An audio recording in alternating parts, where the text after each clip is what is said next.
Hello everyone, welcome back to the channel.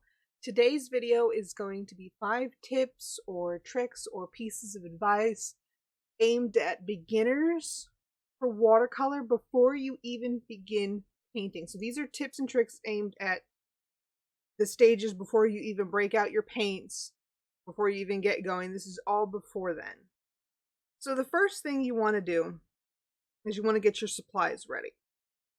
And unlike most other mediums where you want top quality paint, some good brushes, and maybe your canvas or paper doesn't matter, you actually kind of almost want to reverse that with watercolor. It's something I didn't know when I first tried watercolor, and it almost made me hate watercolor and thought I was bad at watercolor.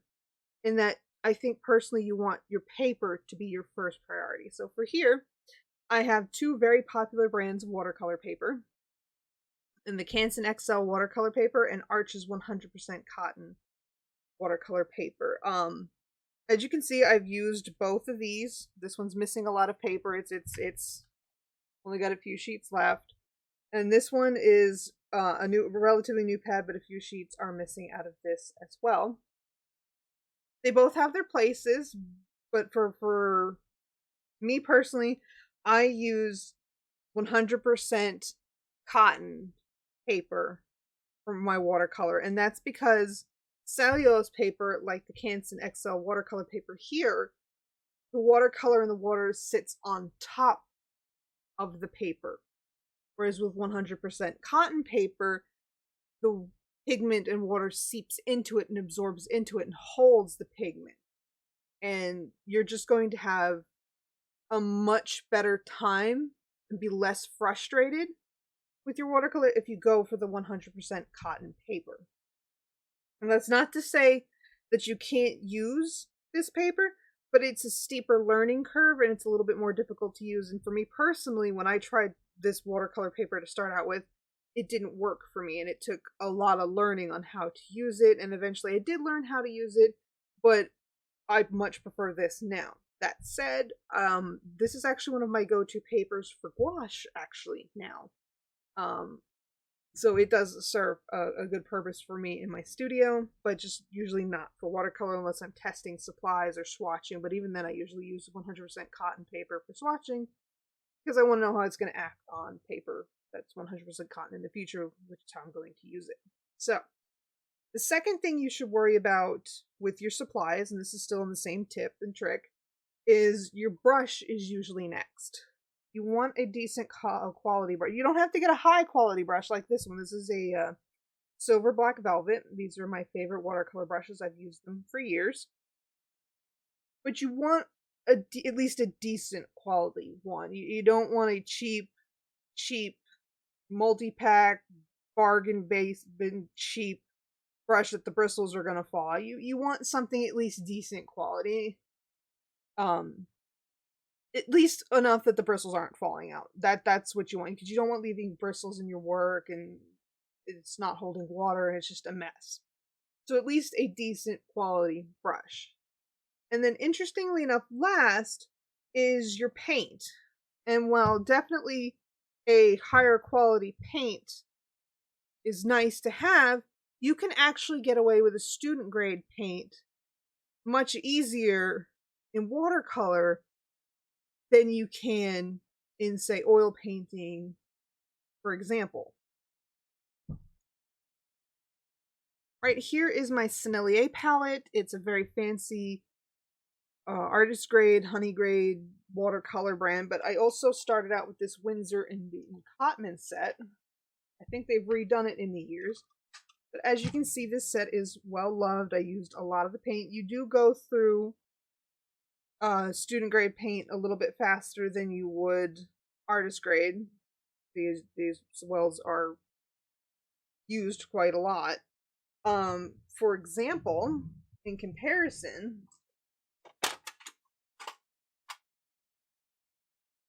this is my Daniel Smith palette, and this yellow compared to this yellow has been used way more than this yellow was ever used, and they have been sunk down about the same, despite the fact that this yellow is used way more.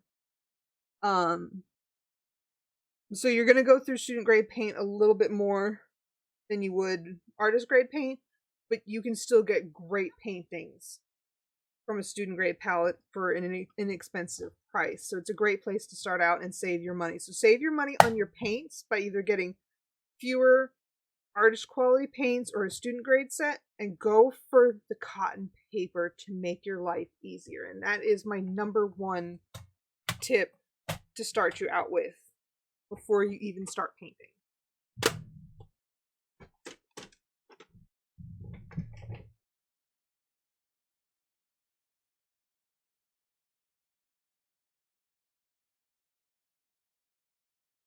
My second tip is to sketch lightly on your paper. This is a picture of a water lily. I actually sketched it out twice and I've already painted one, but this is my second sketch that I'm actually going to compare to my first sketch done in watercolor with gouache, but I wanted to share it anyway because it's done on 100% watercolor paper as well. This is a hot press by Fluid 100, and it is sketched very lightly out. And the reason you want to sketch lightly, #2 tip, is because if you press down really hard on your paper and you leave indentations, your watercolor can pool into that indentation. Now, sometimes you might want to use that to your advantage and create an almost line-like to your work, but maybe you don't want that. So keep in mind on the pressure of your pencil and keep your sketch light unless you want that linear look to your lines. So that's tip #2. Tip #3 is basically right in the same line as your pencil work. And that is, once you've sketched it out lightly, it still stands out. So when you paint over it with watercolor, which is a translucent paint, you're still going to be able to see your line work, especially in some of these areas like right here, a little bit here. I've made my lines a little bit darker as I sketched over that area a little bit more. And the recommendation I have for that is specifically a kneaded eraser. And the reason you want to go kneaded is because you don't want to be hard on the paper and rough it up. So what you want to do is, the best way I've found to do this is take it and kind of get it in an elongated shape like this. Roll it out on your desk or a flat surface just a little bit to get it nice and smooth. And then you want to gently roll over your artwork. And the kneaded eraser is going to pick up a lot of the graphite from your sketch. You can kind of push down a little hard. It's not going to hurt your paper this way. For those deeper areas, you can rub very lightly with it. And it picks up that graphite. So that way your sketch fades out even lighter. But you want to do this with a kneaded eraser because it's less likely to damage your paper.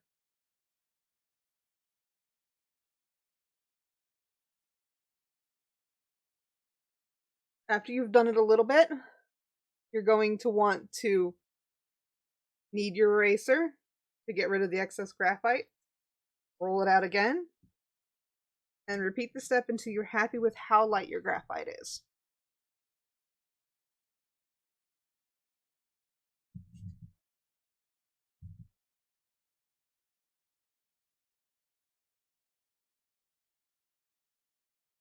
Alright, I'm pretty happy with how light my graphite is. As you can see, it's been lightened up just a little bit. There's already a light sketch to begin with, like we started with in tip #2.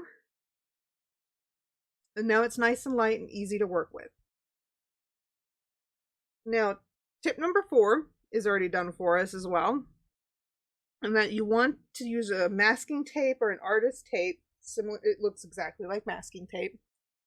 This is a lightly sticky tape, and the reason why you want to use something similar to this and not like a super sticky tape is because you don't want to damage the paper when and eventually you rip it back up. But you want to tape it down so that way you get a nice clean border. Your paper stays down flat and keeps it from buckling and twisting because all the water, even on 100% cotton paper, your water is going to cause your paper to buckle and crinkle a little bit. This keeps it as flat as it can. And you tape it to a board. This is I think what, an MDF board. You can tape it to a drawing board. Let's see.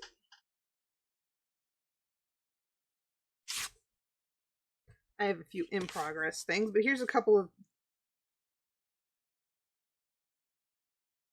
clipboards make great ones. Here's a wolf I have in progress right now, taped down, but clipboards make great ones for 8x10 if you want to do that.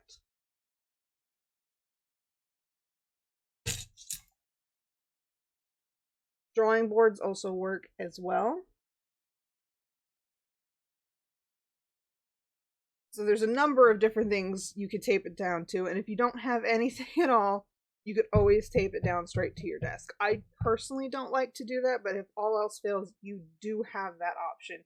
And since you're using a not so sticky tape, it comes right off, leaving no residue or anything. It won't damage it. But now that you're all set up, you have your paper, you have your brush, your paint, you have your sketch, you've lifted your graphite, and you've taped it down. You're almost ready to paint. I have one last tip before you get into your painting and begin. And that is, let's scoot you up here a little more. That is to have 2 separate cups of water when you paint. Now, I know a lot of people don't do this, and I didn't learn this until way on into my watercolor journey. The reason you want 2 cups of water is you want to keep one clean and one dirty. So, for example, right here so we can still see them. In this painting, I'm going to be painting this lotus pink, and then the water lily pads are going to be green, and then there's going to be a murky kind of grayish, greenish, brownish color for the water. We're going to be primarily working in about 3 different colors. If I start with the lotus water lily and paint it pink, once I'm done painting pink and I put it in my water is going to detinge pink. So if I use that same water to then start the lily pads and paint them green, if I draw my water from there, it's going to have a pink tinge to it. Therefore, my lily pads are going to have a pink tinge to it. And while maybe on something this small you might not notice the tinge of color, eventually on larger paintings, and if you don't change your water frequently, you're going to notice that murky colors start to pull through, and you're going to pull that pigment, and your paintings are going to start to look muddy because of that. So keep one pot of water dirty, or when you're switching colors and changing colors, cleaning your brush, and then when you go to mix a new color or change colors, use your clean water. And that way you keep your pigments pure, your colors more vibrant, and you don't get anything muddy or murky. And keep everything nice and pretty. And that is my top 5 tips, tricks, pieces of advice, what I've got for you before you even start painting. Now, I know some of these are probably like, well, yeah, no, I know that. But this is aimed at beginners and people who haven't started maybe watercolor or just started. A lot of these I didn't know when I first started, so I wanted to get them out there to share with you guys. And I hope you found it useful and helpful maybe. Maybe you didn't quite know all of these. And if you'd like to hear more helpful videos like this, tips, tricks for maybe another medium, more for watercolor maybe as you're painting, I'd be happy to share more with you guys. So leave a thumbs up if you liked the video. Consider subscribing to the channel if you're new here and you would like to hear more. And leave a comment down below with what type of video you'd like to see in the future. Alright guys, that's about it. Take care, have a good one, and bye for now.